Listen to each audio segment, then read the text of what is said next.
নমস্কার, আমি প্রিয়ার রন্ধনশালায় আপনাদের স্বাগত জানাই। আরও একটা নতুন রেসিপি আজকে আমি আপনাদের রান্না করে দেখাবো। এই শীতকালে আমাদের সবজি বাগানে বিভিন্ন রকমের শাক সবজি চাষ করা হয়। আজকে সবজি বাগান থেকে ধনেপাতা তুলে ধনেপাতার পকোড়া করে আপনাদের দেখাবো। প্রথমেই ধনেপাতা থেকে ধনেপাতার শিকড়গুলো কেটে বাদ দিয়ে দেব আর ভালো করে বেছে নেব। এবার ধনেপাতাগুলোকে খুব ভালো করে ধুয়ে নিয়ে একটা পাত্রে জল দিয়ে আর কিছুটা নুন দিয়ে কিছুক্ষণের জন্য ধনেপাতাগুলোকে ভিজিয়ে রেখে দিচ্ছি। এখন বেসন চেলে নেব। আমি 1 কাপের মতন বেসন ব্যবহার করেছি। দিয়ে দিচ্ছি 2 চামচ চালের গুঁড়ো, দিচ্ছি 1 চামচ কর্নফ্লাওয়ার, দিয়ে দিচ্ছি স্বাদ মতো নুন।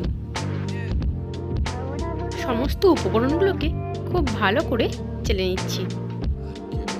এখন চেলে রাখা বেসনের উপর দিয়ে দিচ্ছি ধনে গুঁড়ো, হলুদের গুঁড়ো, ভাজা মশলা, কালো জিরে, দিয়ে দিচ্ছি মৌরি, দিচ্ছি 1/2 চামচের মতো আদা বাটা আর 2টো কাঁচা লঙ্কা কুচিয়ে দিয়েছি। এবার ঠান্ডা জল দিয়ে ব্যাটারটা রেডি করে নিচ্ছি। আমি এখানে একটু একটু করে জল দিয়ে বারে বারে ব্যাটারটা মেখে নিয়েছি। জল যদি একেবারে দিয়ে দিই তাহলে ব্যাটারটা পাতলা হয়ে যেতে পারে, তাই একটু একটু করে ব্যবহার করেছি। এখন ব্যাটারটা পুরোপুরিভাবে রেডি হয়ে গেছে। কড়াই গরম করে কড়াইয়ে তেল দিয়ে দিচ্ছি। তেল গরম হয়ে গেলে 1 চামচের মতন তেল আমি ব্যাটারের সাথে দিয়ে আবার ভালো করে মেখে নিয়েছি।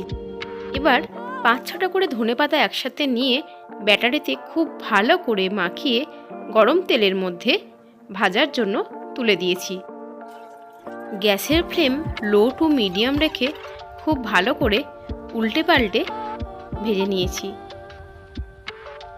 একইভাবে সমস্ত ধনেপাতাগুলোকে ব্যাটারে ডুবিয়ে খুব ভালো করে উল্টে পাল্টে লাল করে ভেজে নিয়েছি আর দারুণ মুচমুচেও হয়েছে। দেখলেন তো কত সহজেই তৈরি হয়ে গেল মুচমুচে ধনেপাতার পকোড়া। ভিডিও ভালো লাগলে আমার ভিডিওটিতে একটি লাইক দেবেন, কমেন্ট করবেন, আমার চ্যানেলটি সাবস্ক্রাইব করবেন, পাশে থাকা বেল আইকন অবশ্যই প্রেস করে দেবেন। সকলে ভালো থাকুন, সুস্থ থাকুন। ধন্যবাদ।